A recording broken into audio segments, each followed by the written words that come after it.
Muy buenas tardes a todos, siendo las 7 de la tarde de este viernes de mayo.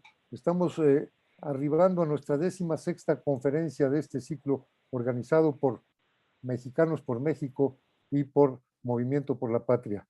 Soy José Antonio Crespo Pozuelo, quien presidiré junto con mis compañeros esta reunión, esta conferencia que estará a cargo de Santiago Corcuera Cabezut.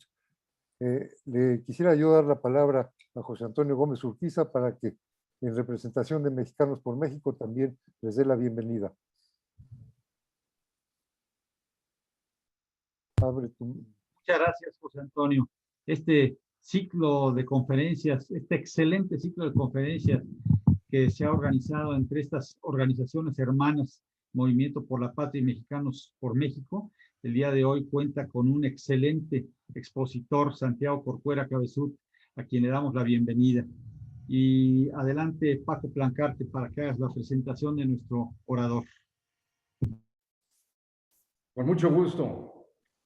A continuación voy a leer una semblanza muy breve del extenso currículum de nuestro invitado, un gran maestro de la Universidad Iberoamericana, y Santiago Corcuera Cabezut es actualmente integrante de la Junta de Síndicos del Fondo de Contribuciones Voluntarias de la Oficina del Alto Comisionado de la ONU, designado por el propio secretario general de la ONU.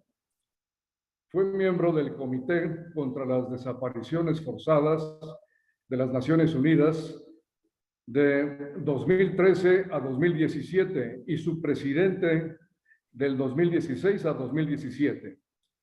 Fue miembro del Grupo de Trabajo sobre Desapariciones Forzadas de la ONU por 6 años, 2004-2010, y su presidente por 3 años, 2006-2009. Fue presidente del Comité Coordinador de los Procedimientos Especiales del Consejo de Derechos Humanos de la ONU, 2009-2010. Fue miembro del Consejo de la Comisión de Derechos Humanos del Distrito Federal por 11 años, hasta el 2012. Acompaña con su asesoría a múltiples organizaciones de familiares de víctimas de desaparición forzada. En la Universidad Iberoamericana fue director del Departamento de Derecho durante el periodo de 1996-1997. Fue coordinador del Programa de Derechos Humanos entre el año de 1998 a 2003. Fue coordinador de la Maestría de Derechos Humanos desde su fundación en el año 2000 hasta el año 2005. Es autor del libro Derechos Humanos, Aspectos Jurídicos Generales, por Oxford Press México, entre otras obras de la materia.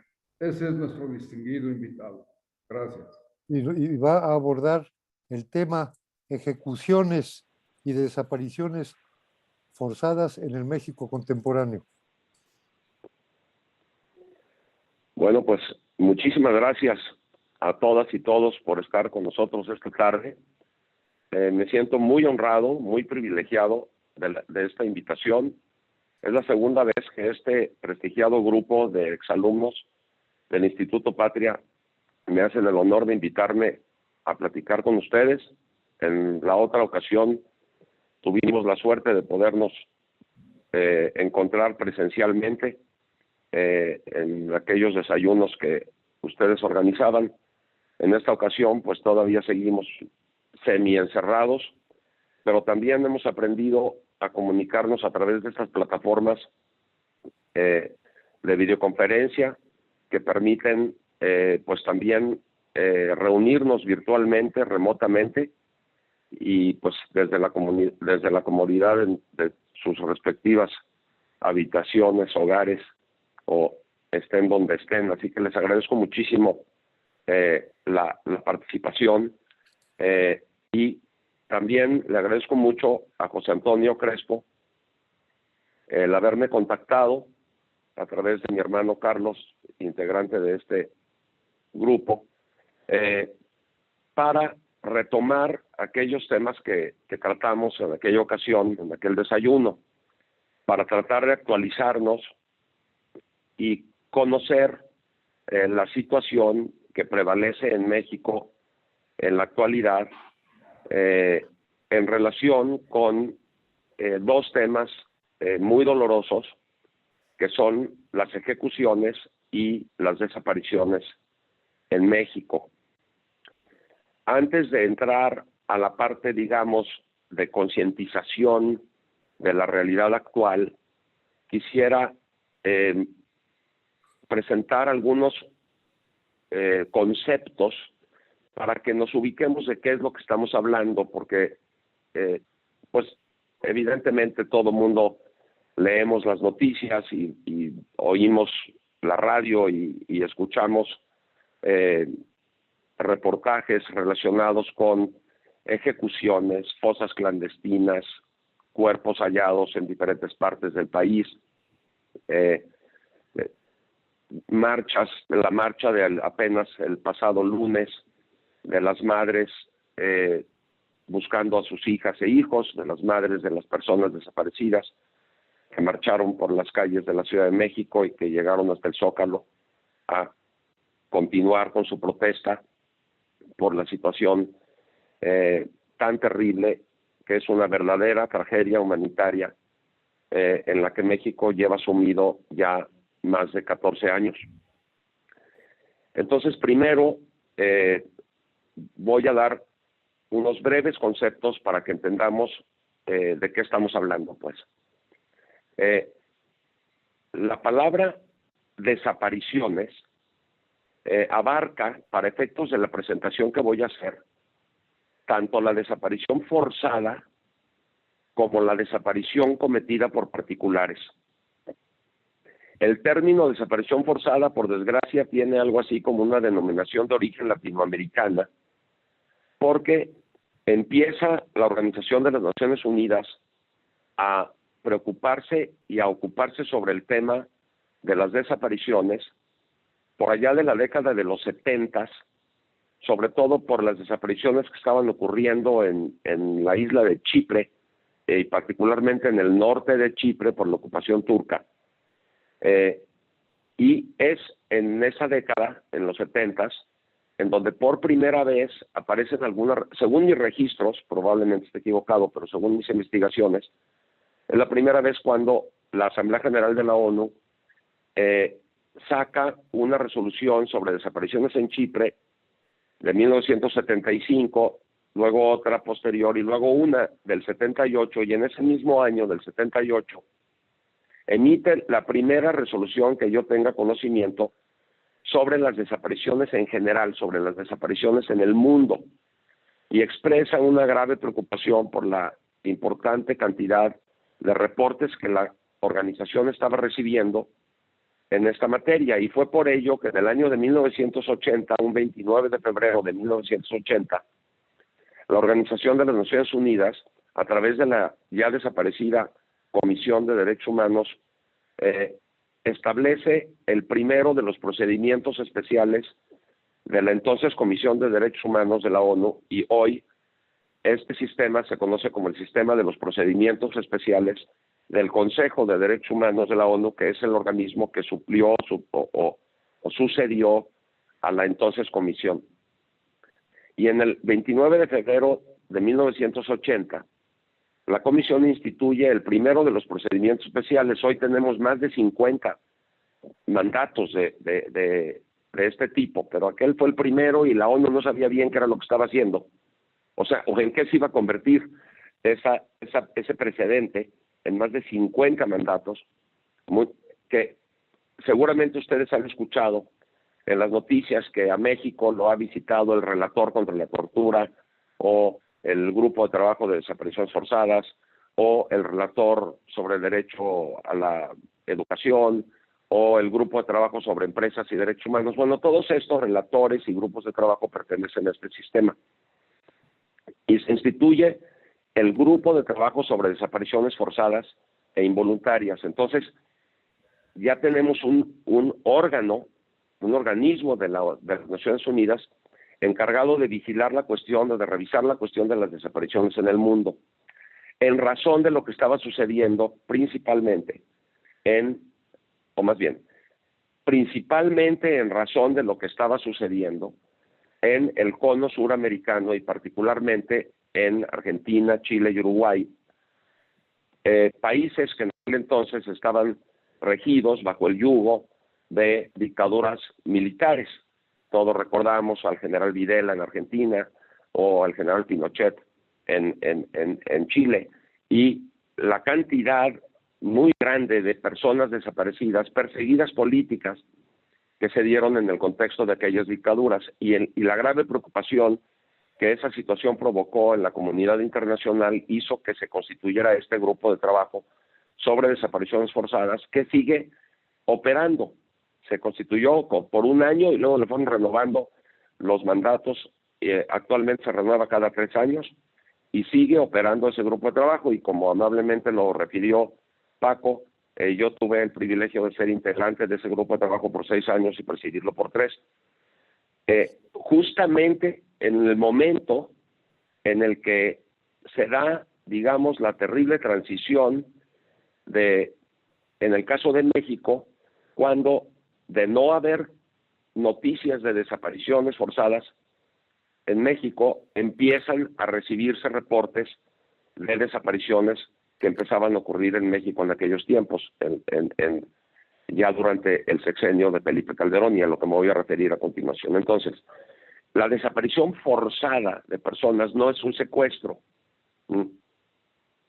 El secuestro es la privación de la libertad a manos de un agente no estatal que pretende el perpetrador del secuestro obtener algún beneficio económico o de cualquier otra índole, y por lo tanto entabla comunicación con los familiares o seres queridos de la persona secuestrada para que paguen el rescate, ya sea en dinero o en algún otro beneficio, en una acción o omisión o algo.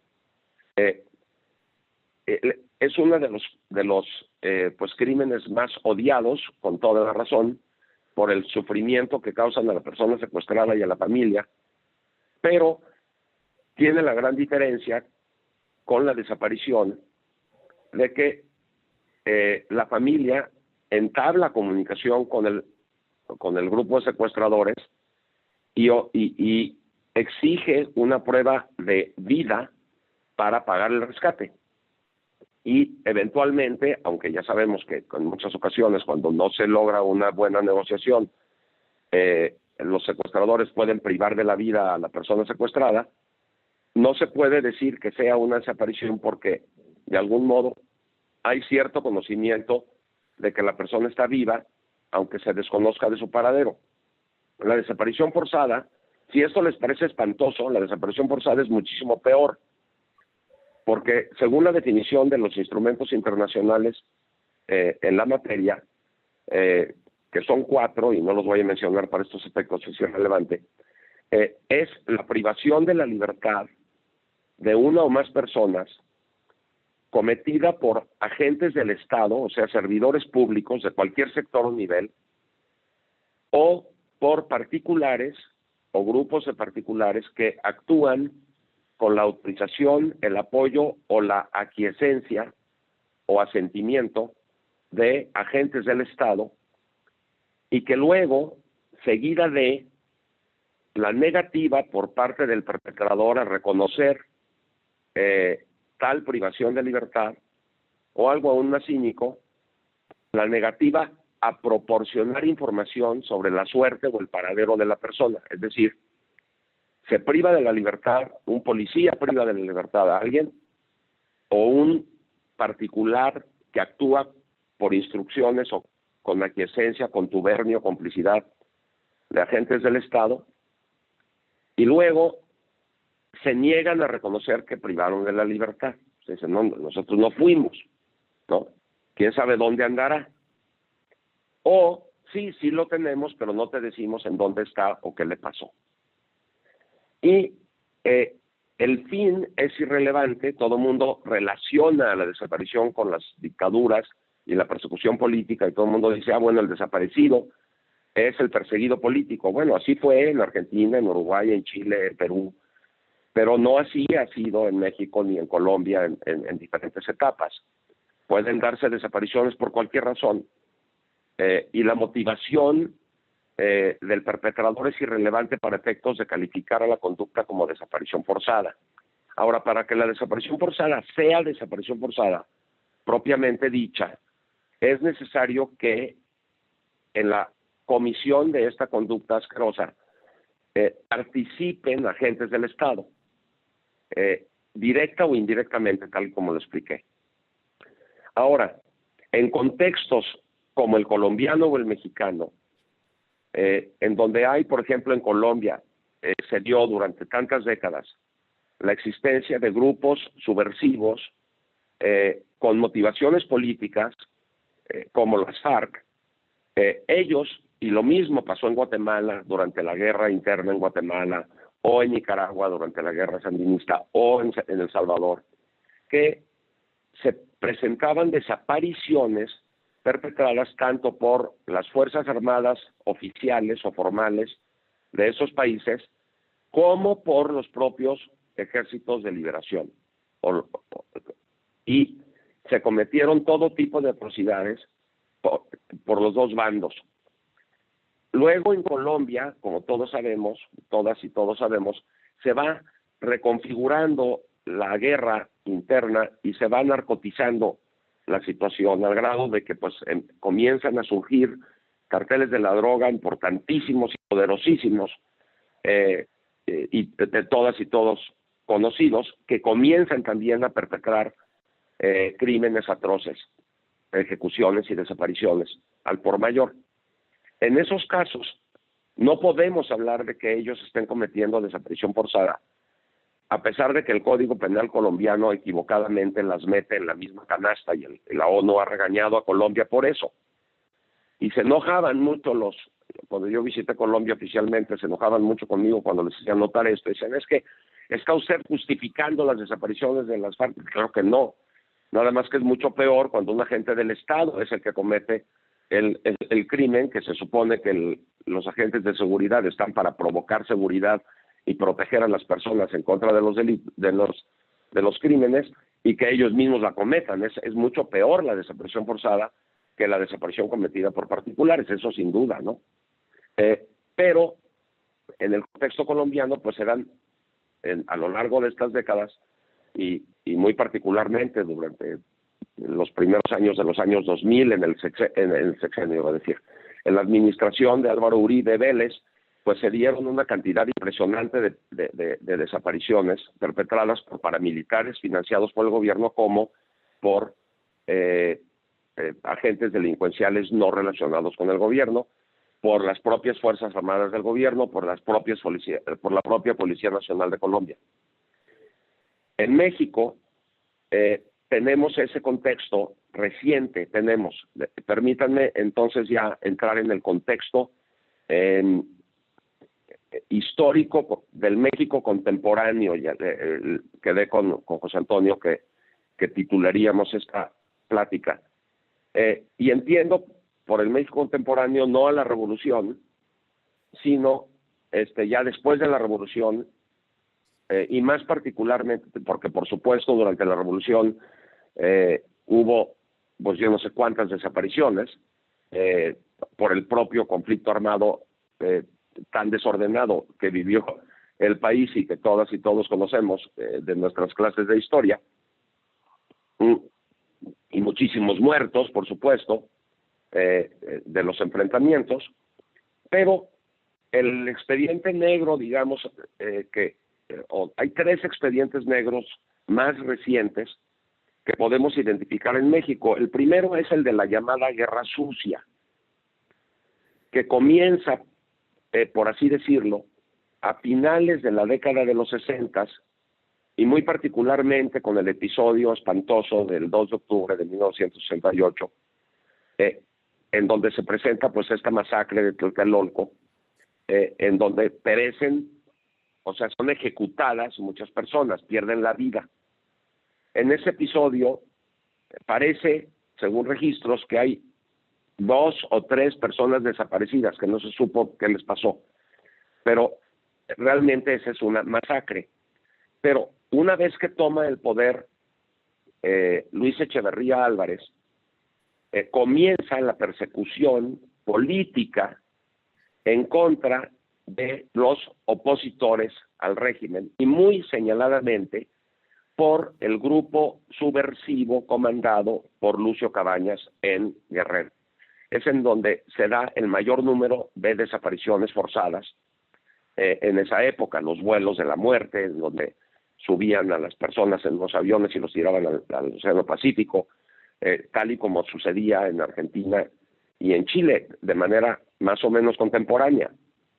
De hecho, el grupo de trabajo sobre desapariciones forzadas, una de las primeras visitas que realiza es a México en el año 1980 y tantos. Luego va a Colombia en el 88, etcétera. Según los registros de la Comisión Nacional de los Derechos Humanos, en aquella recomendación emblemática sobre la guerra sucia, se dieron alrededor de 500 desapariciones en ese contexto de la guerra sucia, 500 personas desaparecidas, digamos, registradas. Por supuesto hay cifra negra, y las víctimas y los movimientos de aquel entonces de familiares de personas desaparecidas en el contexto de la guerra sucia hablan de que son muchísimos más, pero digamos que se tiene registro claro de alrededor de 500 personas desaparecidas en aquel contexto de la persecución política de Luis Echeverría, o del gobierno de Luis Echeverría, en la década de los 70.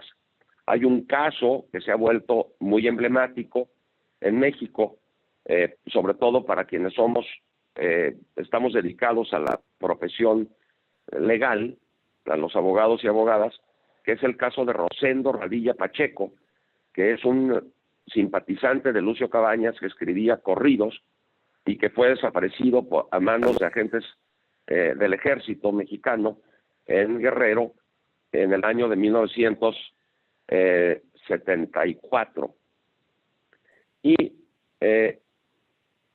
Y ese caso es emblemático porque se eligió, porque iba a ser fácil de litigar, y llegó hasta la Corte Interamericana de Derechos Humanos, y la Corte Interamericana de Derechos Humanos condena a México por la desaparición de Rosendo Radilla y le obliga a realizar una serie de actos compensatorios y de reparación a la familia de Rosendo Radilla, muy particularmente a la maravillosa persona de Tita Radilla, uno de los 9 hijos que tuvo Rosendo Radilla. Ese caso seguramente ustedes lo han mencionado, o lo han oído mencionar en muchas ocasiones, y se vuelve algo así como el botón de muestra de las desapariciones que ocurrieron en México durante la Guerra Sucia.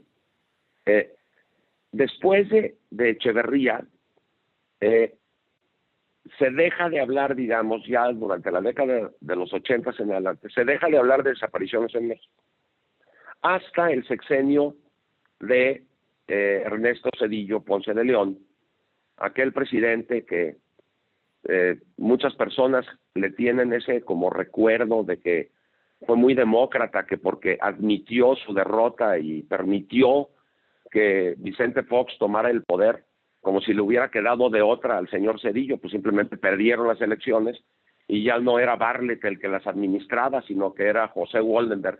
Entonces, pues ya no había modo de que Zedillo dijera, no, pues ahora voy a bajar el switch y voy a tirar el sistema para hacer ganar a la Bastida. Pues no, ya simplemente no se pudo. Y pues ¿cuál demócrata? Simplemente llegó después de Pepe Waldenberg a decir, pues perdimos, ¿verdad?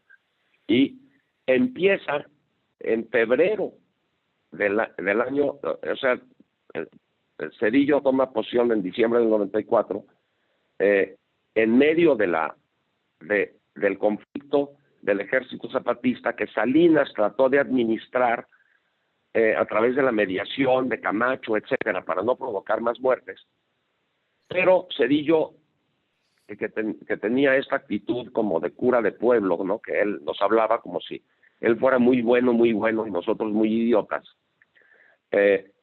tenía una dentadura de acero y junto con su procurador de justicia, el procurador general de la República, de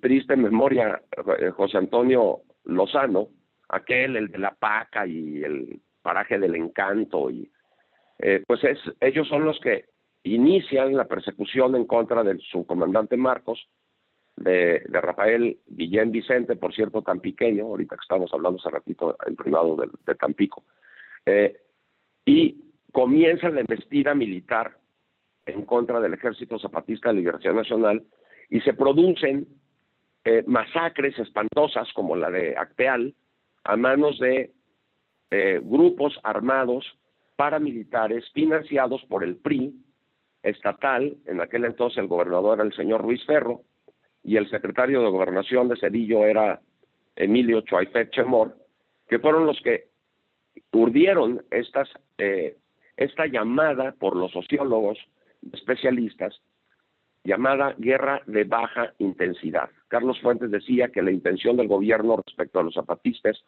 era arrinconarlos, rodearlos e irles quitando poco a poco el agua, como cuando se le quita poco a poco el agua a un pez en una pecera para irlos asfixiando. Y se dieron algunas desapariciones, pero muchas ejecuciones horripilantes en aquella época. En Guerrero, en aquella época también, durante el sexenio de Cedillo, se da también la masacre de Aguas Blancas, también que fue de las pocas veces que empezaba ya el periodismo mexicano a atreverse a ventanear, a ventilar las atrocidades que se cometían. Fue Ricardo Rocha el que sacó aquel reportaje que todos y todas recordamos sobre la masacre de Aguas Blancas.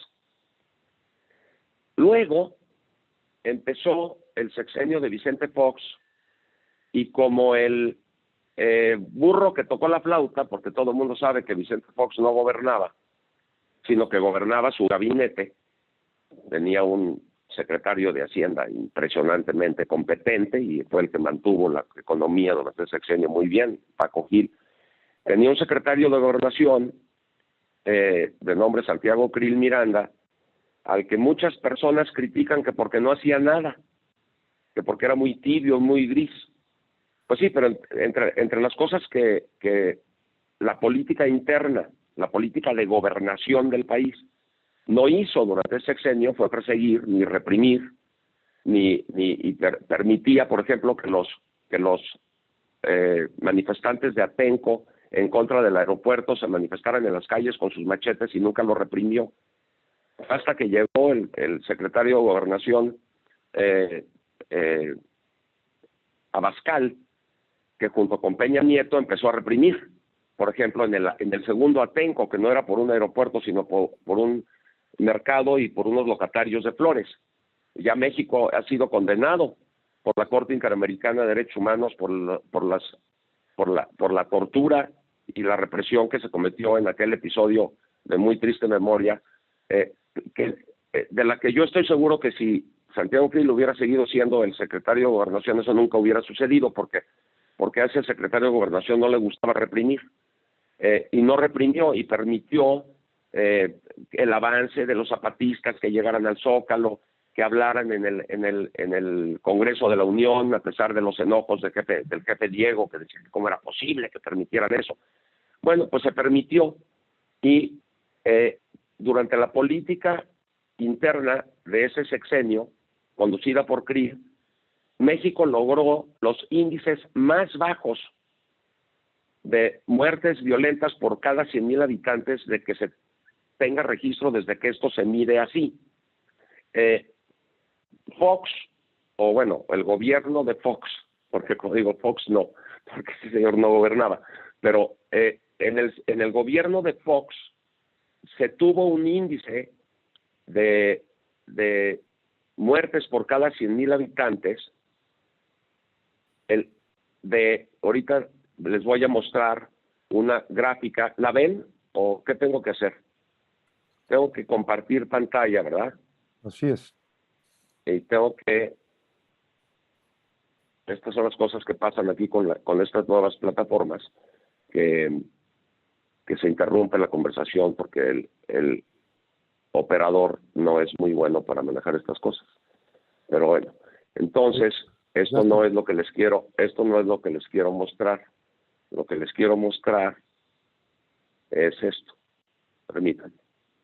Esta gráfica, ¿la ven? Sí. Bueno, esto es Fox 2006. No, esto es Fox es 2006, ¿no? 2000 a 2006. Exactamente.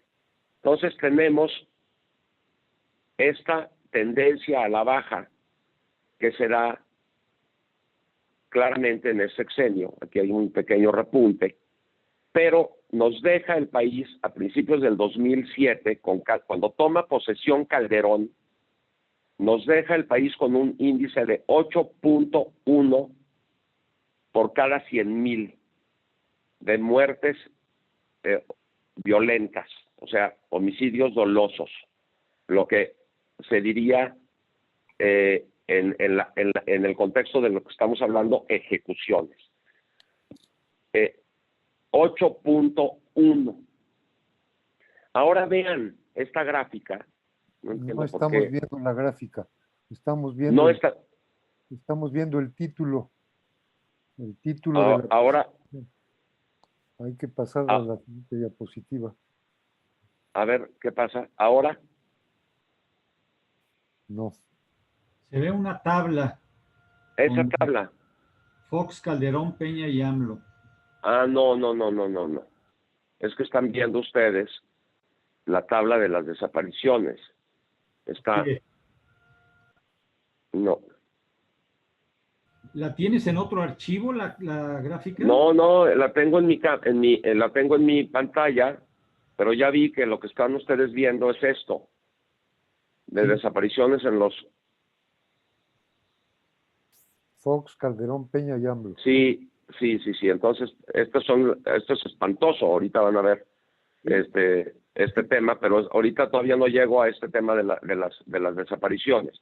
Entonces, quiero primero que vean gráficamente lo que pasó en el tema de... Oye, Santiago, tienes que dejar de compartir para subir la esta otra pantalla. Sí, eso es lo que estoy tratando de buscar. Creo que es esta.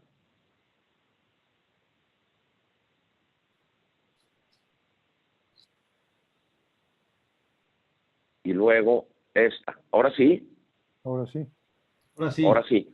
Lo que no sé por qué dice la tecla de bloquear mayúsculas, déjenme quitar eso. Para que puedan ustedes apreciar lo que pasó. Que dice caps, arriba de las mayúsculas, pícale a esa. Sí, pues ya le quité, pero no me hace caso. Entonces, voy a tratar de mover la gráfica para que vean ustedes.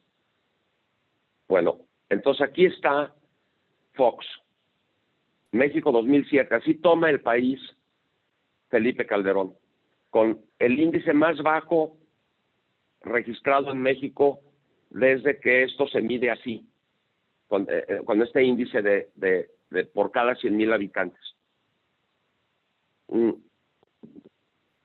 Y luego fíjense, esto es Calderón.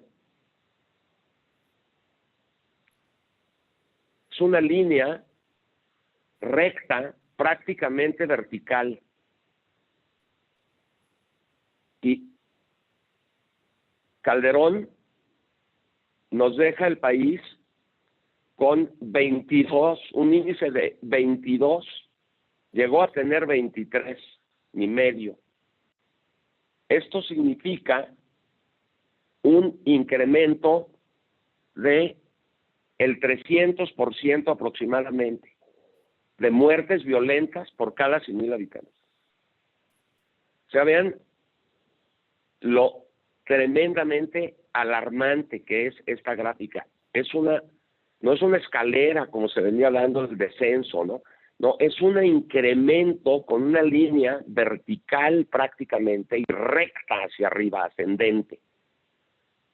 El último año le bajó al volumen un poquito Calderón. Luego toma posesión Peña y durante los primeros 4 años Peña baja la intensidad, pero no cambia la estrategia. Y en el 2014 logra bajar un poco los índices, pero según los estudios de Catalina Pérez Correa, esto se debe a menor intensidad en la estrategia, pero sin cambio de estrategia, y mayor opacidad. Entonces empezamos a tener casos como Tlatlaya, en donde se trataba de modificar la escena del crimen para que no se creyera que había sido una ejecución, etc. Pero luego, por presiones de las mismas Fuerzas Armadas, recuerden que durante Peña Nieto se da el intento fuertísimo de las Fuerzas Armadas de regularizar su actividad,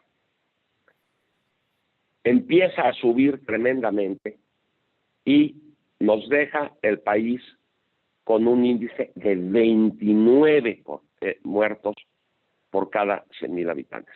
Arriba de 10, la ONU ya considera que es una cosa muy preocupante. 29 es muy, muy preocupante. Honduras, El Salvador, Jamaica, que son los países más violentos del hemisferio, tienen índices como de 40. Y es prácticamente un desastre humanitario esos países. Por eso tantas personas migran hacia el norte provenientes de Honduras, por ejemplo, y de El Salvador, y de Guatemala, que son países tremendamente violentos. Pero México, tenemos estas cifras en un contexto de un país de 120 millones de habitantes, o más o menos, 130 casi ya tal vez, en donde no todos los estados de la República tienen los mismos índices de violencia. Hoy por hoy, el estado más violento de nuestro país es Guanajuato, en donde los índices están cercanos a los 40, alrededor de 40, y Acámbaro, nada más Acámbaro, que yo creí que era Michoacán, pero no, es Guanajuato y está cerca de Michoacán, y por eso tiene este nombre como Purépecha. Tiene un índice, según una presentación que le escuché a la Comisión Nacional de Búsqueda apenas antier, tiene un índice de cerca de 80. O sea, es prácticamente, Acámbaro es prácticamente una zona de guerra. Y no es lo mismo Tamaulipas, Guerrero, Sinaloa, Colima, Jalisco o Guanajuato que Tabasco, Yucatán, y Querétaro, la misma Ciudad de México, en donde los índices de violencia son muchísimo más bajos. Entonces, el 29 que vemos aquí, de 2018, es el promedio de todo el país. Pero si medimos con la misma vara, de manera segregada o desagregada, y nos vamos a los estados de la República, vemos tragedias terribles como las de Guanajuato, como las de Tamaulipas, como las de, en su momento, Coahuila, en su momento, Sinaloa, Jalisco actualmente.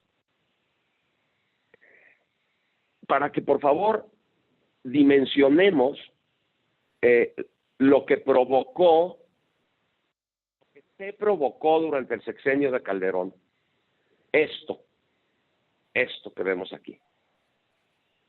Y que no ha cambiado la estrategia de seguridad que, por desgracia, Felipe Calderón inició con esta idea de quererse legitimar, porque como la mitad de la población en aquel entonces creía que se había robado las elecciones, estaba el plantón de López Obrador en Reforma y en la Avenida Juárez, y etcétera, pues tenía, según él, que legitimarse, y en lugar de meter a la cárcel a la señora Gordillo o alguna otra cosa, decidió mejor sacar a las Fuerzas Armadas de los cuarteles y dedicarlas a labores que no saben hacer, porque los militares están entrenados para el combate, es decir, para la guerra, y no para la prevención y persecución del delito con mecanismos y metodología policial y no militar.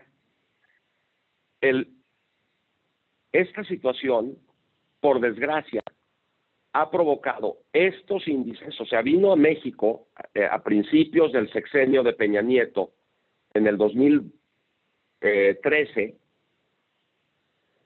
vino a México el relator de ejecuciones sumarias arbitrarias y extralegales de la ONU, y en su preámbulo, en su introducción del informe que después genera a la postre de su misión a México, dice que él había pedido la visita a México porque tenía noticias de que solamente durante el sexenio de Calderón se habían dado algo así como más de 100,000, como 102,000 ejecuciones en México. Esa es la tragedia que Felipe Calderón Hinojosa le provocó, le infligió a nuestro país, con esta fallida guerra contra el narco. Hay que leer el libro de Rubén Aguilar y Jorge Castañeda, escrito poco tiempo después del sexenio de Calderón, que se llama La Guerra Fallida. Es un libro corto pero contundente que demuestra clarísimamente que el responsable de la tragedia humanitaria en la que estamos sumidos se llama Felipe Calderón Hinojosa. Él dice que la causa era el narcotráfico. Pues claro que sí, esa ya la teníamos acá también, desde de la Madrid. Esa se llama causa material, según Aristóteles, pero la causa eficiente es la decisión que toma Felipe Calderón. Y él sigue, yo no entiendo cómo duerme ese señor por las noches, pero él sigue diciendo que no se arrepiente de lo que hizo, que qué bueno que lo hizo, que algo se tenía que hacer. Pues sí, señor, pero no de esa manera, ¿no? Es como decir, oye, pues fíjate que como él decía, que estaban contaminadas las policías, entonces había que echar mano de las Fuerzas Armadas que no estaban contaminadas. Es como si el cirujano llega a tratar de operar una apendicitis, pregunta si hay bisturís, le dice a la enfermera que se están esterilizando, que se espere 2 horas, y dice, no, ¿qué instrumento quirúrgico sí está esterilizado? Ah, pues está esta hacha y este serrucho para amputar brazos y piernas. Ah, pues pásenmelo, y con eso voy a operar. Y entonces, claro, deja al paciente en terapia intensiva, ¿verdad? Resulta muchísimo peor el remedio que la enfermedad. Y aquí está la prueba. Ahora, como vemos, Peña le baja al radio, le baja el volumen y luego lo sube terriblemente. Y por desgracia, las cosas con el gobierno de Andrés Manuel López Obrador no mejoran, sino que incluso empeoran, como vamos a ver en la siguiente temática, en los últimos 10 minutos que me quedan, sobre desapariciones. Pero estoy tratando de encontrar a México, que según yo ya lo tenía listo. Aquí está México. Yo no entiendo por qué esta cochinada de la tecla no se quita. Bueno, aquí está México en el año de 2020, según esta gráfica. Esto ya es año y medio, digamos, o 2 años del sexenio de Andrés Manuel. Como ven ustedes, ha bajado un punto. Sigue estando a altísimos niveles de violencia y de pérdida de vidas humanas de manera deliberada. Ya quítenle el COVID, ¿no? Que eso es otra harina de otro costal. Que no puede atribuírsele de manera directa como tanta gente quiere. Bueno, en fin, es una pandemia y a lo mejor no la han manejado de la mejor manera y mucha gente está muy enojada. Pero a mí me parece mucho peor que maten a la gente a balazos. y que se provoque esta situación. Ahora, desapariciones. Ahora sí voy a tratar de regresar a esta. Y lo que tengo que hacer es irme a la plataforma de Zoom y picarle a la otra.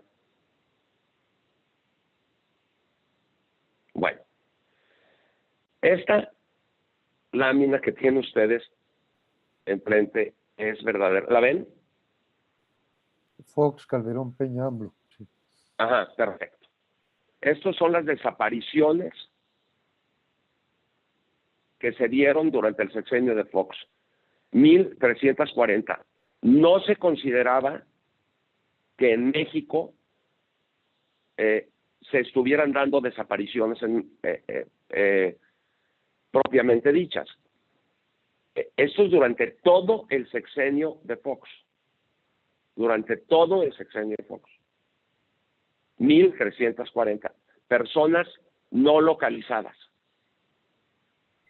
Y esto sucede en todas partes del mundo. Personas que se van y no regresan, que se pierden, que algo pasa. Pero no se hablaba durante el sexenio de Fox de desapariciones en México. Yo recuerdo con tristeza que cuando empiezan a darse los reportes de desaparición en México, empiezan a llegar reportes de desaparición al grupo de trabajo sobre desapariciones forzadas al que yo pertenecía. Y con muchísima vergüenza me tenía yo que salir del recinto de sesiones del grupo de trabajo. Siendo yo el presidente, tenía que abandonar y dejarle la presidencia al vicepresidente, decirle, por favor, preside tú, porque ahorita les toca ver casos nuevos de México. Y con vergüenza me tenía que salir del salón para que el grupo de trabajo de la ONU empezara a revisar casos recientes de desapariciones. Vean, si alguien sabe hacer una regla de 3, que me diga cuál es el incremento que se dio en 6 años entre 1,340 y 38,734. ¿Qué porcentaje significa eso? 3,000%. Es una verdadera tragedia. Con Peña, aquí está mal este número de Peña está mal. AMLO, ahorita les digo el número de Peña, no sé por qué, el número de Peña es 95,531. 95,531. Imagínense. O sea, 3 veces más que en el sexenio Calderón por la misma estrategia. Ese salto que vimos en la otra gráfica que se da en el 2017 y 2018 de muertes, pues también se da en desapariciones. Y luego, fíjense, en los 2 años y medio de Andrés Manuel, en el tiempo que lleva en el poder, tiene al país con casi el mismo número de personas desaparecidas que se generaron durante todo el sexenio Calderón. Y todo esto, pues, iba a decir gracias, ¿verdad? Pero no, más bien, no gracias, sino a causa de la... ahora, ¿cómo lo hacemos para dejar de aquí? Ya. Todo esto es a causa de la guerra fallida de Calderón, que no ha cesado, porque a las Fuerzas Armadas se les ha venido empoderando de tal manera que, como decía aquel general, que creo que era Álvaro Obregón o alguno de ellos, que las Fuerzas Armadas eran como la pasta de dientes, que era muy fácil sacarla del tubo, pero muy difícil volverla a meter por el mismo orificio por donde salía. Y eso es precisamente lo que nos está pasando.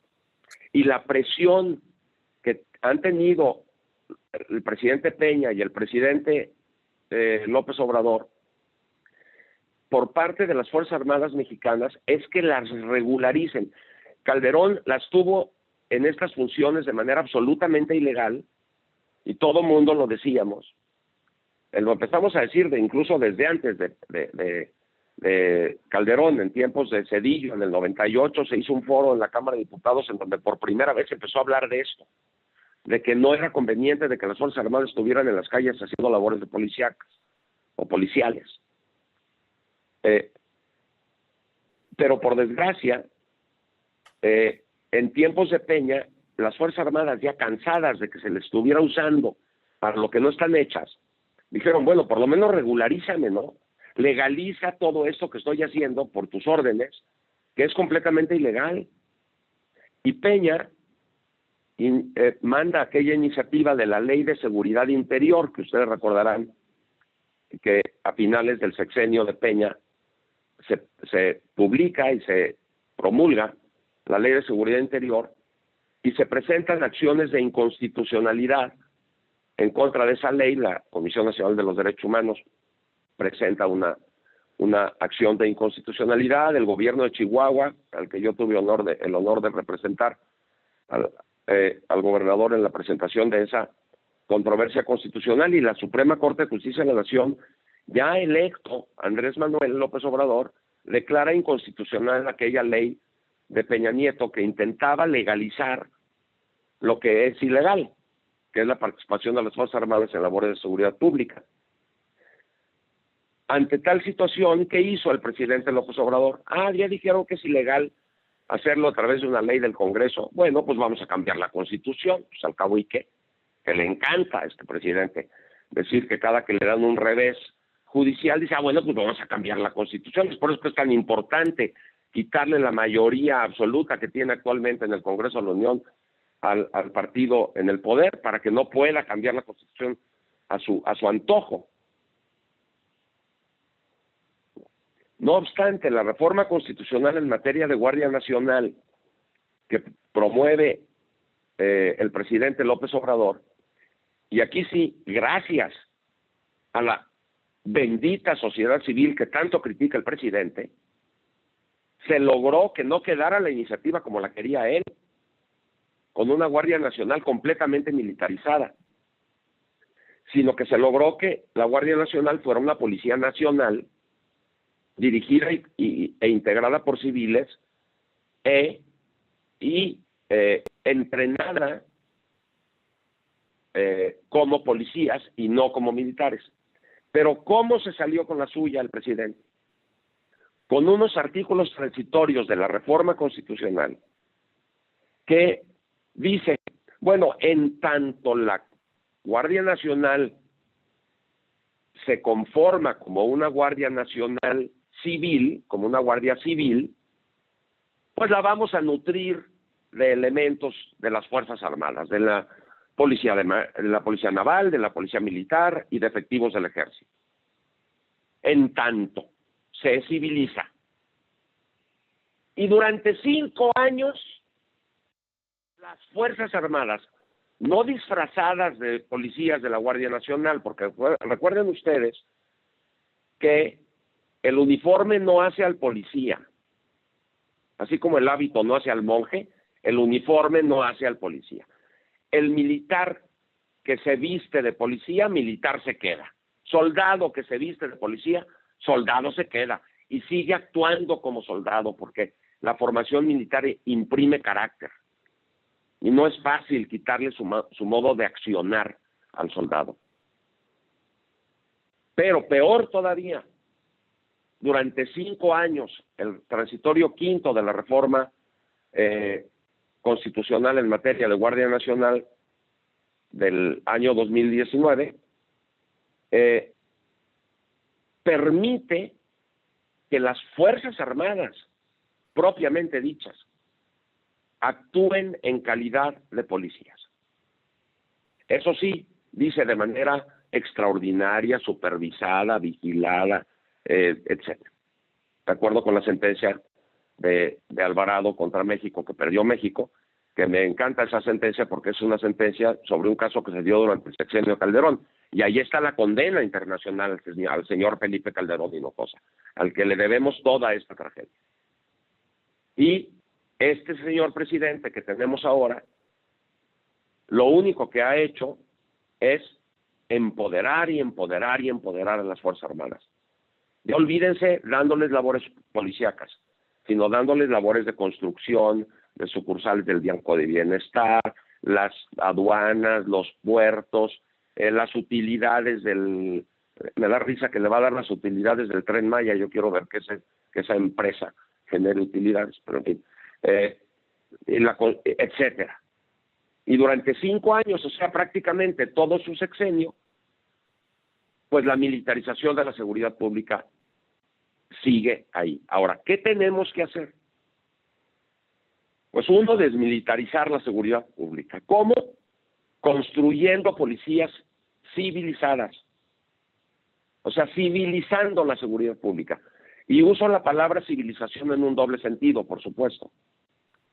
Civilizar la seguridad pública quiere decir que los cuerpos de seguridad pública estén integrados por civiles y comandados por civiles, y entrenados como policías y no entrenados como militares, es decir, entrenados en el uso legítimo de la fuerza y de las armas en labores de prevención y persecución de delitos, que eso no es guerra, eso se llama función de seguridad ciudadana o seguridad pública. Y uso la palabra civilizar también en el otro sentido, de que lo civilizado es que la seguridad pública no esté en manos de militares. Hay que civilizar la seguridad pública en ese doble sentido. No estamos viendo que el gobierno federal ni los gobiernos estatales se pongan las pilas como para fortalecer a sus cuerpos policiales. No estamos viendo que se estén tomando medidas. Seguridad Sin Guerra todos los días sube un tuit diciendo que eran 1020 días para que las Fuerzas Armadas tengan que abandonar las labores que tienen encomendadas. ¿Qué está haciendo el gobierno para que esto pueda lograrse cuando se cumplan los 1000 días que faltan? Y la verdad es que Seguridad Sin Guerra, que es este colectivo al que me honro en participar o pertenecer, quienes hacen los estudios, como la grandiosa Catalina Pérez Correa, que tiene grandes estudios sobre este tema, y su equipo, Carlos Silva y otros, no están viendo quienes están encargados, quienes se dedican académicamente a vigilar esta cuestión, que se estén adoptando las medidas para el retiro de las Fuerzas Armadas de estas labores. Pero por otro lado también, ¿qué también se tiene que hacer urgentemente? ¿A qué están dedicadas las Fuerzas Armadas? Pues a perseguir a los grupos delincuenciales principalmente dedicados al cultivo, producción, transformación procesamiento, transporte, comercialización de drogas. Principalmente. Claro, el crimen organizado también se dedica a otras cosas asquerosas, como la trata de personas. Pero esa no se podrá legalizar nunca. Pero la fabricación, producción, transformación, comercialización de drogas tendría que legalizarse para que el Estado no tenga que destinar recursos y esfuerzos para oprimir esa práctica comercial e industrial. Los hipócritas de los gringos, cada que se dice en México que hay que legalizar las drogas, voltean desde la Casa Blanca a decir, no, muy mala idea, ustedes no pueden hacer eso. Pero ellos ya la tienen legalizada en Colorado y en California. Sí, pero esos son los estados.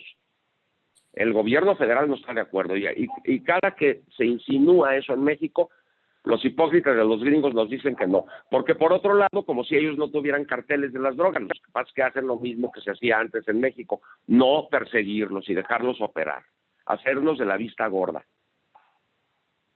Mientras la política sea la persecución de estos grupos, la tragedia no va a disminuir. Dice alguien por ahí que si quieres que la sopa de lentejas que te dan en tu casa no esté tan salada, tienes que cambiar la receta. Es decir, tienes que empezar a hacer la sopa de diferente manera, porque si la sigues siendo exactamente de la misma manera como la has venido haciendo, cada que sirvas esa sopa, el señor de la casa se va a quejar y va a decir que esta sopa está muy salada. Lo que tiene que hacer la cocinera es, pues, cambiar la receta y echarle menos sal a la sopa, porque si no, si lo va a seguir haciendo de la misma manera, el producto va a ser exactamente el mismo.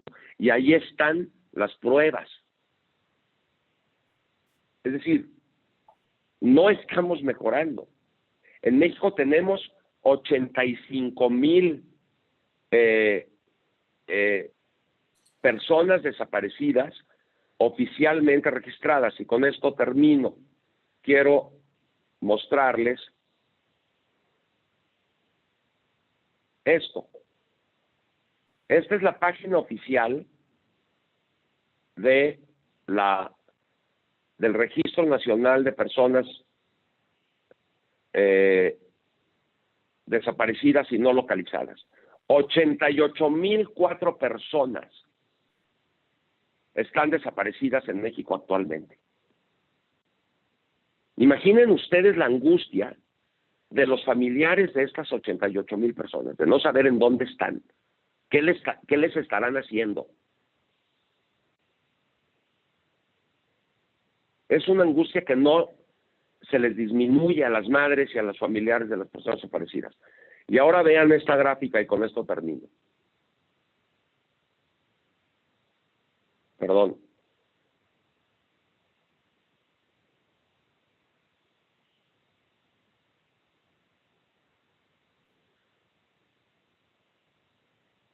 Ya estoy llegando, ya llegué. Entonces tengo que quitar este cuadrito. Y vean ustedes. Aquí empieza Calderón. ¿Se dan cuenta de la diferencia impresionante? La tendencia en donde prácticamente ya no había desapariciones. Y luego, ¿qué pasa con la estrategia? Aquí empieza el desastre. Aquí empieza el desastre. Aquí empieza el desastre. Pum, pum, pum, pum, pum, pum, pum, pum, pum, pum, pum, pum, pum. 88,000 personas desaparecidas en México. Gracias a causa de la fallida estrategia militarizante de Felipe Calderón Hinojosa, que los presidentes que lo han sucedido no han sabido revertir. Una verdadera desgracia. Quedo a sus órdenes, me pasé 7 minutos, perdóname, Paco, pero creo que todavía tenemos unos 20 minutos o 23 minutos para poder entablar un diálogo constructivo que espero resulte provechoso. Y les agradezco muchísimo la oportunidad de volver a desahogarme respecto de esta cuestión que me parece terriblemente dolorosa y espantosa en la que está sumido nuestro país y que creo que no merecemos como mexicanos, que nuestro país, este México lindo y querido, sea este México lindo y herido, este México lindo y dolido que estamos viviendo. Gracias. Muchas gracias, Santiago. Hay algunas preguntas en el chat, José Antonio. ¿Quieres que se las extienda, Santiago? Por favor. Mira, pregunta, Santiago, Ilse y José Luis. Dice, ¿es posible dividir o separar cuántas de estas desapariciones son por acciones del gobierno y cuántas por disputa entre los distintos grupos del crimen organizado? Gracias. Importantísima pregunta. El Registro Nacional de Personas Desaparecidas y No Localizadas no tiene información desagregada al respecto. Es increíble, pero no tiene información desagregada al respecto. Tiene información, como pudieron haber visto en las manzanitas y en los pastelitos que vieron, que si cuántos hombres, cuántas mujeres, cuántas personas de nacionalidad extranjera, que por cierto hay muchísimos migrantes desaparecidos, pero no tenemos un registro de cuántas personas son desaparecidas forzadamente, es decir, desapariciones forzadas propiamente dichas, y cuántas son a manos de agentes delincuenciales sin participación de agentes del Estado. Y eso ha provocado una muy desagradable sensación en algunos sectores mal informados de la sociedad mexicana, en donde dicen, bueno, pues es que seguramente eran narcos. No, pues en algo andarían, ¿no? Y esta percepción la aplican las propias autoridades. O sea, yo que acompaño a madres y familiares de víctimas de personas desaparecidas, y escucho las historias que ellas me cuentan de que van al MP a presentar la denuncia, y el agente del Ministerio Público de tal lugar en Tamaulipas dice, no, pues espérese, hombre, espérese 72 horas, ya regresará, ya ve cómo era su hijo, hasta tatuajes tenía, quién sabe en qué andaría, ¿no? O sea, debe haber ido con la novia, hombre, ya, o el novio. Y así 88,000. O sea, no podemos caer en esa pésima dinámica de decir, bueno, pues mientras a mí no me pase, y porque yo soy gente buena y de bien, pues esos han de ser delincuentes, entonces son gente desechable. Y como decía Montiel, ¿se acuerdan? O sea, los derechos humanos son de los humanos derechos, decía, ¿no? Con esta frasecita, pues bastante hitleriana, ¿no? O decía, los derechos humanos son de los humanos, no de las ratas. Y esta deshumanización del ser humano, en el que muchas veces se cae diciendo, ni para qué me preocupo, pues eran ratas, hombre. Seguramente son 88,000 ratas. Y no, yo que trato con muchas familias que tienen hijos e hijas desaparecidos, pues hay algunos que eran ingenieros de la ICA, otros que eran contadores, otros que eran policías. Y por desgracia, no tenemos información suficientemente desagregada, pero de que sabemos que en muchísimas de las de las desapariciones y de las ejecuciones hay participación directa o indirecta de agentes del Estado, es indudable, ¿no?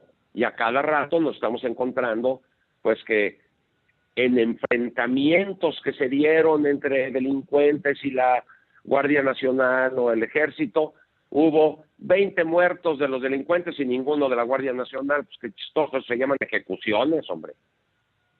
El índice de letalidad de los llamados operativos o enfrentamientos de las fuerzas del orden en México, según los estudios de Cata Pérez Correa, nos dan claramente indicios de que se trata de ejecuciones perpetradas por agentes del Estado. Ahora, sin duda, también hay enfrentamientos entre grupos delincuenciales entre sí, por supuesto, que hay desapariciones cometidas a manos de un grupo delincuencial por venganza en contra de otro grupo delincuencial, por supuesto, que los cuerpos que se encuentran en las fosas clandestinas regadas por todo el territorio de Guerrero o de Tamaulipas o de ahora en Guanajuato o en Morelos o en Sinaloa, que muy probablemente se deban a acciones del crimen organizado contra bandos opuestos a sus intereses, sin duda, pero que muchas son a manos de agentes del Estado, también sin duda. Por desgracia, no tenemos información suficientemente desagregada porque al gobierno no le conviene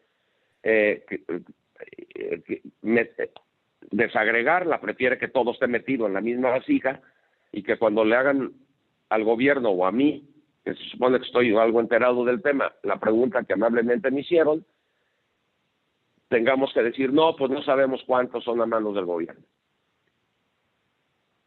Pero gracias por la pregunta porque es importantísima. Muchas gracias, Santiago. Otra pregunta que nos pasa Roselena Bush. Con un nuevo gobierno, este desatino de desmilitarizar el país, ¿se puede revertir sin tener problemas con los militares.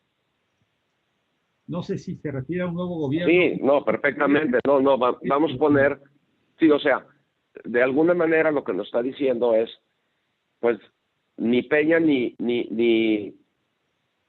Andrés Manuel pudieron regresar a los militares porque ya... Estás en silencio, silenciaste tu micrófono. Perdón. Ya. Se activó solito. Vuelvo a lo que estaba diciendo y que no me escuchaban. Peña y Andrés Manuel López Obrador, aunque hubieran querido, no han podido. Entonces, es necesario, o sea, la idea de López Obrador de la Guardia Nacional militarizada era malísima. ¿Por qué? Porque estaba integrada por militares. La buena idea fue lo que quedó en el texto definitivo de la Constitución.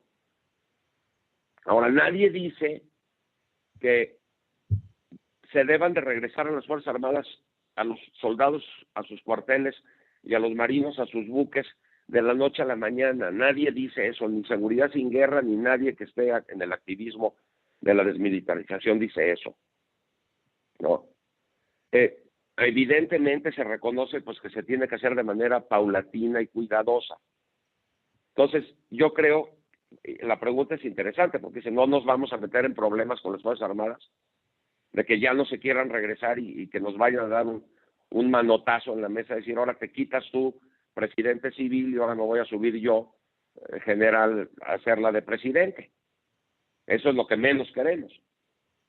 Pero WOLA, esta agencia Washington, no sé qué, por Latinoamérica, dice que la situación de la militarización en México es tan grave que ya casi ni necesitan dar un golpe de Estado porque ya están prácticamente en el poder, ¿no? Entonces la pregunta es muy, muy pertinente y muy preocupante. Entonces lo que se tiene que hacer son medidas de política pública que permitan poco a poco ir civilizando a las policías y regresando a las Fuerzas Armadas a sus cuarteles y a sus buques. Poco a poco. Y de manera muy importante es dejarlos de estar peleando con los carteles de la droga y tratarlos de regularizar también poco a poco. Porque si no, pues no se va a lograr. Pero muy buena pregunta también y muy difícil de contestar. Pues para que sea más difícil, te pregunto yo, entonces la política de abrazos y no balazos nos permitirá que poco a poco las cosas se vayan a mejorar dentro de cuántos... Bueno, ojalá tuviéramos una política de balazos. Ojalá. Yo veo que... es una cuestión de dónde ponemos la coma, José Antonio. O sea, no es lo mismo abrazos, coma, no balazos, que abrazos, no, coma, balazos. Y la política que tenemos es la segunda y no la primera. Pues los eslogans que se repiten en la tribuna o en el púlpito de la mañanera es propaganda meramente política. La política pública real es otra completamente.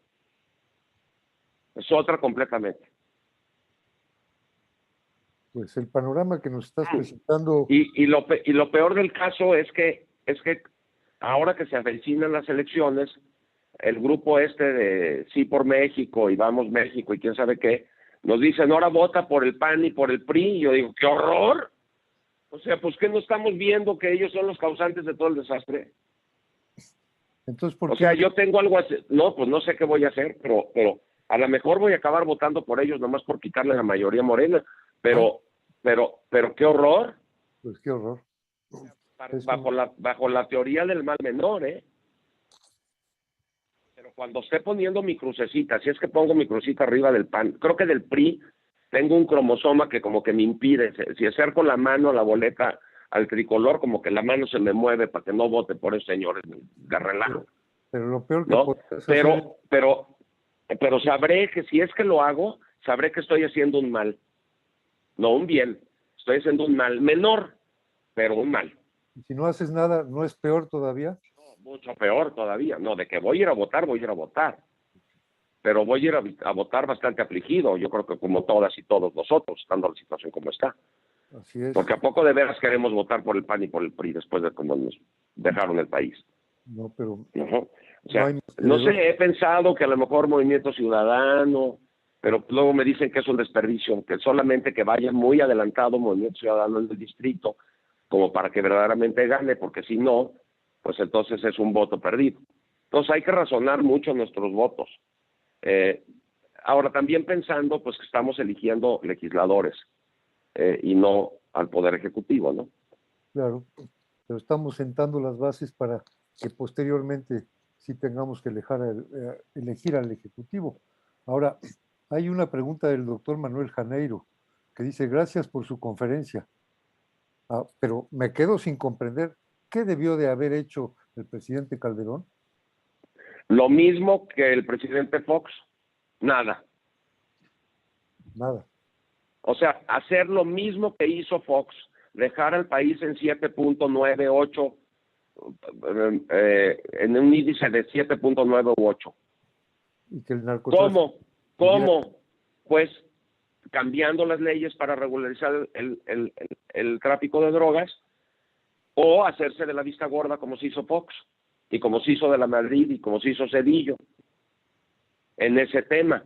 Hacían de repente una captura de algún narcotraficante, lo metían y luego lo soltaban y volteaban, oye, por aquí pasó, no, por aquí no pasó, por aquí no pasó, y con los migrantes lo mismo, puente de plata a los migrantes. ¿Qué es eso de andarnos peleando en la frontera contra nuestros hermanos centroamericanos que vienen huyendo de la violencia? Es una política vergonzosa esa de este gobierno y de finales de Peña Nieto. Y yo no quiero defender a Fox porque me parece que Fox es indefendible, pero sí a las pruebas me remito, es decir, ¿qué sexenio, olvidémonos de los presidentes, qué sexenio provocó menos muertes? ¿Y por qué? Bueno, pues preguntémonos por qué y hagamos lo mismo en lo que cambiamos las leyes. Ahora, lo malo es que ya le vaciamos una metralleta al panal de abejas africanas. Antes teníamos panales bastante identificados y controlados, y sabíamos dónde operaban y qué controles territoriales tenían, y nos íbamos de la vista gorda. Pero cuando llegó Calderón, y en lugar de llamar a los bomberos para bajar el panal y controlarlo, le pasan una metralleta y le vacía la metralleta a los 4 panales o 6 panales que existían, pues nos infestó el país con grupos y grupúsculos que han infestado al país. Surgen nuevos carteles que antes eran desconocidos, que si Jalisco Nueva Generación, que si los Zetas, que todos esos no existían. Es precisamente por la fallida estrategia. Es mucho más difícil, o sea, una operación de apendicitis o de pólipos que teníamos en el abdomen, más o menos localizados ahorita, ha causado por la pésimamente mal ejecutada intervención quirúrgica en una metástasis, en una situación de terapia intensiva que para salir de esa nos va a costar mucho más trabajo. Es decir, es como la obesidad. Teníamos un problema serio de 8 muertos por cada 100,000 habitantes y algo así como 1,000 personas desaparecidas en tiempos de Fox. Fue un problema serio, ¿no? Estábamos un poquito subidos de peso, pero nada grave. Y de repente, pues subimos 300% de peso y ahora antes pesábamos 75 kilos y ahora pesamos 120 kilos. Ahora baja de peso. Cuando el problema es muy gordo es como la obesidad. No se puede bajar de 120 kilos a 75 kilos de la noche a la mañana. Nos tenemos que poner no nada más a dieta, sino muy probablemente a otro tipo de intervenciones y de tratamientos médicos e incluso tal vez quirúrgicos para tratar de volver a un peso más o menos razonable. El problema es gordísimo. Pues sí, entonces, volver a hacer lo que se hacía antes, no se puede de la misma manera. ¿no? O sea, ya tampoco se puede no hacer nada. Exactamente. Pero desde luego lo que están haciendo, no. Se tiene que hacer algo diferente. Pues es otra sopa de lentejas, como tú dices, pero a lo mejor le va a faltar sal o le va a sobrar pimienta.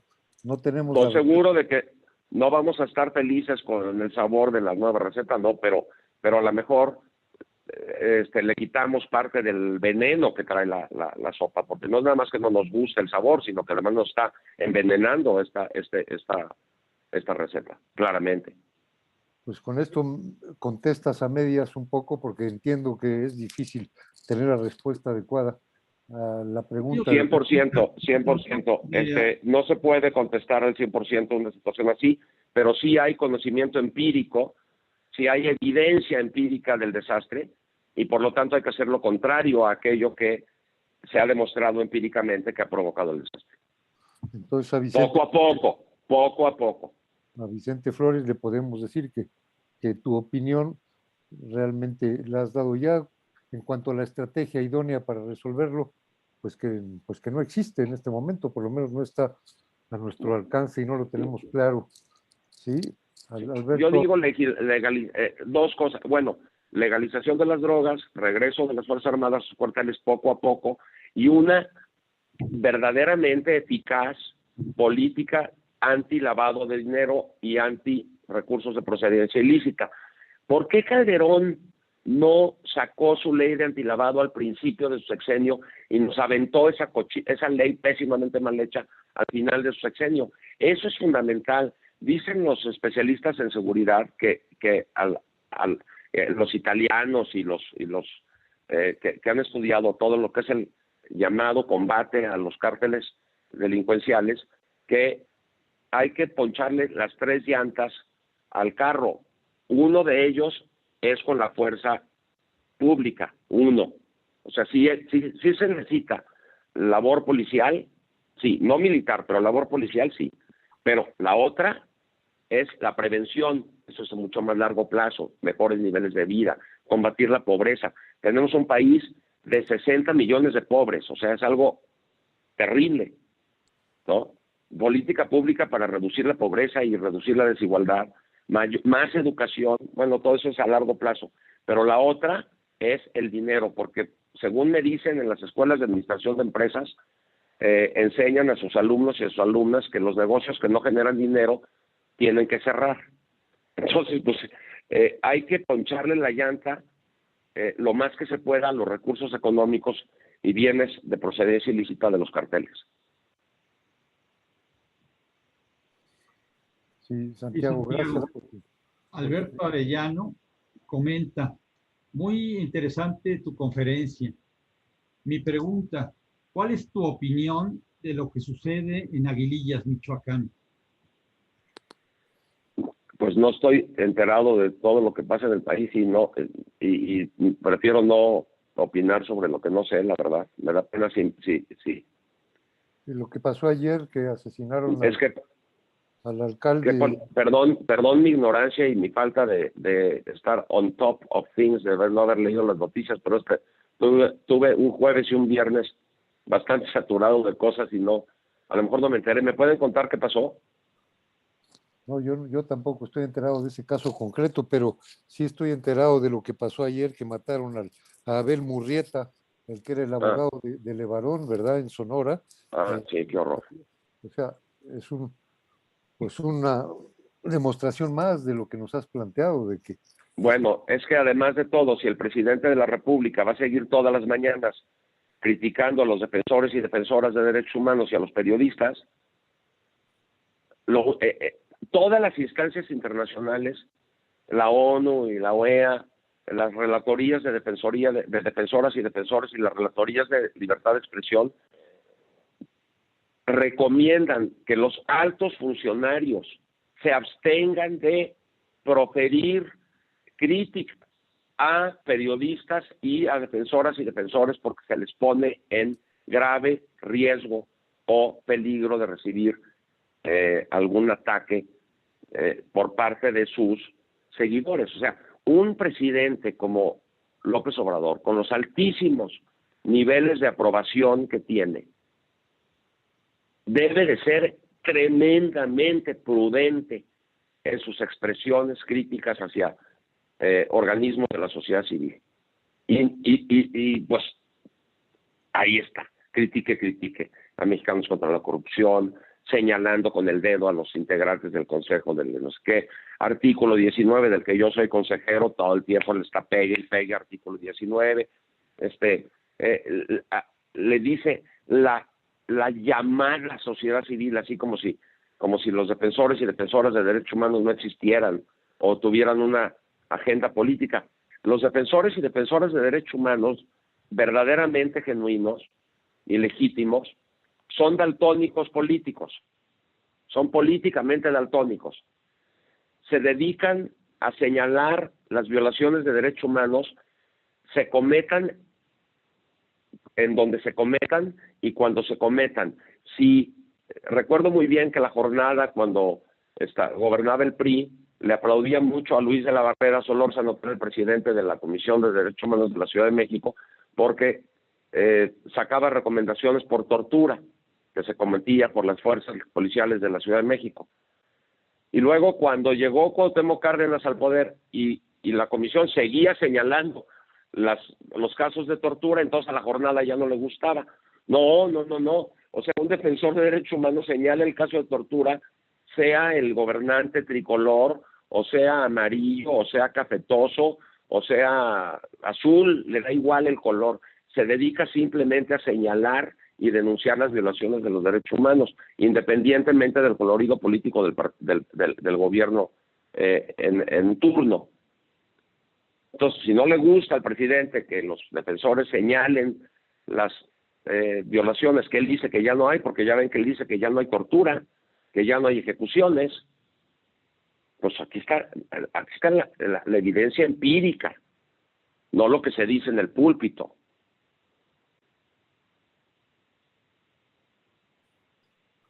Sí, Santiago. Levantaste la mano, José Luis Espinosa, y ya querías intervenir con algún comentario. No, creo que se me disparó aquí esto, perdón. Bueno, pero muy- alguien muy en el interesante. chat preguntó que si hay que legalizar todas las drogas. Ya no vi el nombre de la persona que preguntó, y yo digo que sí, yo digo que todas. A mí me tranquilizaría mucho más que las personas que consumen tachas vayan a una tienda y compren una cajita que diga registro sanitario número tal, autorización otorgada por la COFEPRIS, contiene tantos miligramos de metanfetamina pura. A que se estén metiendo en el hocico pastillas fabricadas en una cocina en la colonia Portales, que no sabemos cuánto gramaje del ingrediente activo en realidad tiene esa pastilla y que a lo mejor no tiene nada y es puro azúcar, o a lo mejor tiene más de lo que se debería de tener. Yo creo que hay que regular la fabricación, el cultivo, la fabricación, el procesamiento y la comercialización, la posesión y el consumo. Hay que legalizar todo eso y regularlo, porque es peligrosísimo no hacerlo. Pues a las pruebas me remito. Y pues hay que regularizar el cultivo de amapola, y hay que regularizar el cultivo de marihuana, y hay que legalizar también y regular las drogas químicas con mucho cuidado. Ahora, yo no soy especialista en cómo hacer eso, pero hay mucha gente que sí lo es, y creo que hacia allá deberíamos de dirigirnos. ¿Existe en los asistentes el interés por hacer alguna pregunta o comentario directamente? Si alguien gusta hacerlo, puede levantar su mano. Doctor Manuel Janeiro, que es quien preguntaba esto que has contestado ahora, Santiago, quisiera ampliar su pregunta o contestar a ello. Ya no lo veo por acá. Pero sí, es el doctor Manuel Janeiro quien preguntaba. Ah, sí, ya vi. Gracias. Sí, bueno, él dice, se pueden legalizar todas las drogas y esos sujetos que llevan joyas, autos de superlujo y armas de guerra se van a resignar a ganar 30,000 pesos al mes. Ese es uno de los argumentos en contra de la legalización. Pero sin duda, se tiene que transitar hacia la legalización también paulatinamente, doctor. Yo creo que tiene usted razón. Evidentemente, los que operan ilegalmente están felices porque pues, no pagan impuestos, no pagan PTU, no pagan IMSS. Pues ellos, como usted bien dice, pues no se van a resignar.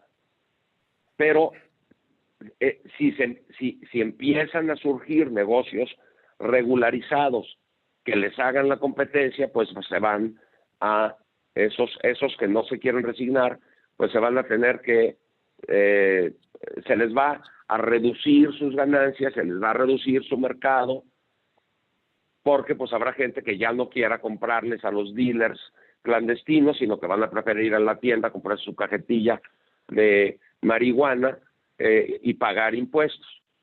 Entonces no se van a resignar, pero si se va regularizando poco a poco, se les va quitando segmentos importantes del mercado. Y lo último que usted dice en el chat también es un argumento muy frecuente.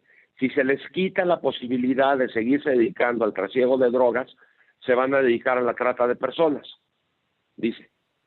Bueno, pues entonces todo lo que estamos mal destinando para el combate de las drogas, entonces sí, vamos a destinarlo de una vez en contra de esa otra área que nunca vamos a poder legalizar. Y contra esa sí tenemos que ser estratégicos y aventarles la fuerza del Estado, no de manera excesiva, sino como se debe de investigar y perseguir la delincuencia. Tiene usted toda la razón y son preocupaciones muy válidas. José Antonio, ¿podría hacer algún comentario? Adelante, Francisco Plancarte. Me da mucho gusto, muy estimado Santiago, coincidir contigo en la legalización de todas las drogas. Absolutamente.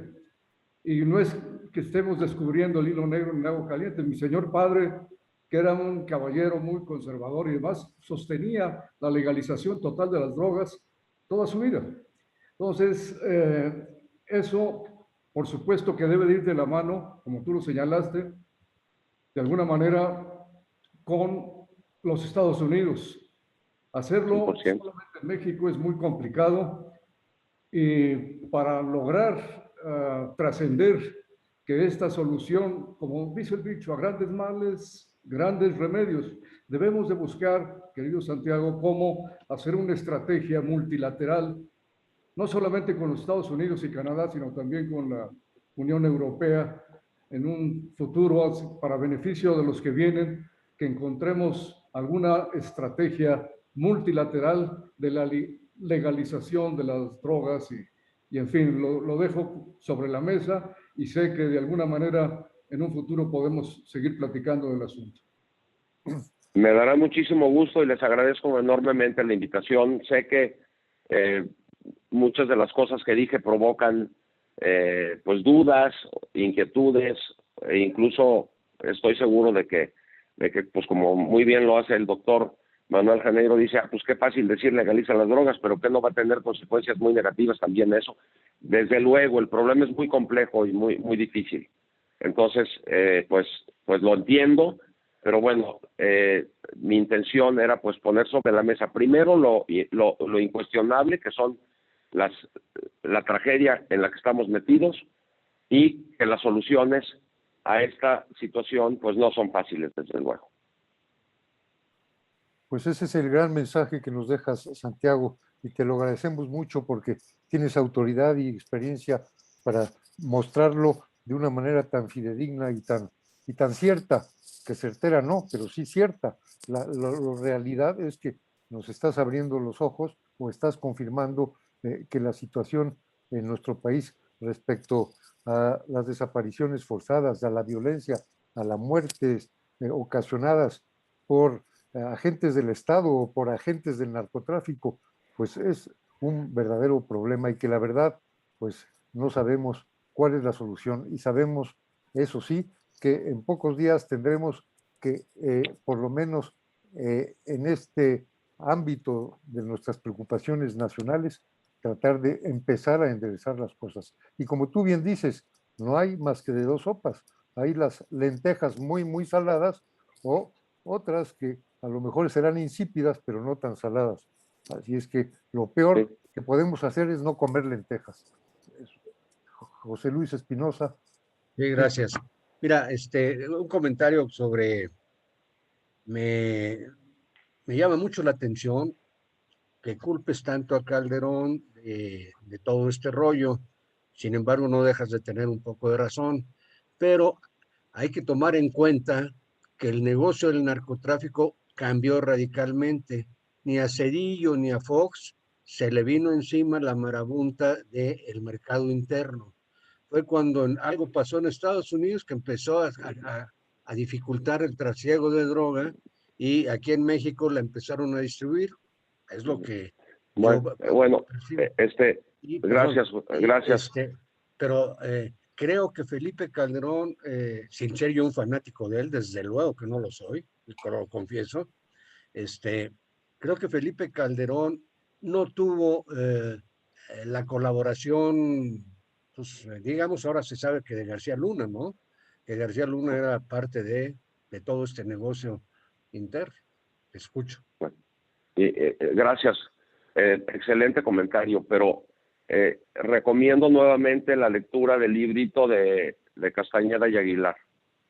Ese argumento de Calderón de que las drogas estaban penetrando a nuestras escuelas y que se estaba incrementando el consumo notoriamente en México y que el mercado, al verse impedido a llegar a Estados Unidos, entonces tenía que encontrar una válvula de salida en el mercado nacional. Según ese libro, dice que eso son puras mentiras creadas y construidas por el propio Calderón para justificar su guerra. Y quienes tienen más conocimiento que yo de esto, incluso hoy, a 14 años de distancia, se puede demostrar claramente que, como bien le dijo Pedro Aspe a unos gringos en una conferencia que le escuché fantástica después de la crisis del 2008, de la burbuja inmobiliaria, empezó Pedro diciendo, oigan, pues ha bajado mucho el consumo de carne de res y ahora hay mucha gente que está empezando a comer pollo aquí en Estados Unidos, y en el mercado de los automóviles, pues, quienes compraban un Mercedes ahora compran un BMW, y quienes compraban un BMW compran un Toyota, y otros ni modo ya usan el transporte público, y así empezaba a dar datos con cifras. Y luego dijo, ahora vamos a hablar de esto, y dice, ay, perdón, hay un mercado que no comenté, que es el de las drogas. Dice, en eso el consumo no ha bajado en la Unión Americana, ustedes ponen el mercado y nosotros ponemos los muertos, les dijo. Y se hizo un silencio en la sala, así, se escuchó como se oyó.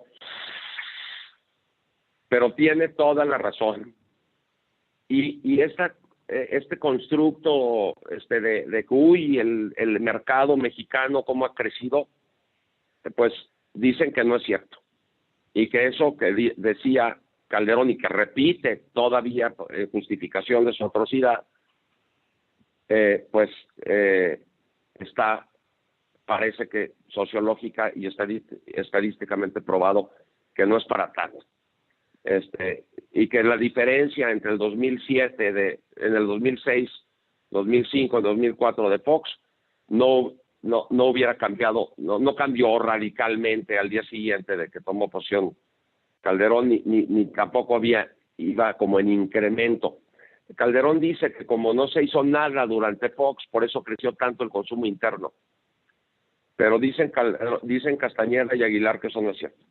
Pero no soy especialista en el tema, pero tomo nota del comentario. Y sí, tal vez se me sale mucho la animadversión que no oculto hacia Felipe Calderón, porque los efectos de su gobierno pues están en esa línea recta, prácticamente vertical que les mostré, y eso pues es incuestionable, por desgracia, y me da muchísimo coraje, debo decirlo, y se me nota, yo creo, y no trato de ocultarlo, ¿no? Pues yo creo que tampoco ocultas la animadversión hacia el gobierno actual, y por lo tanto, pues algo tenemos que hacer el 6 de junio, ¿no?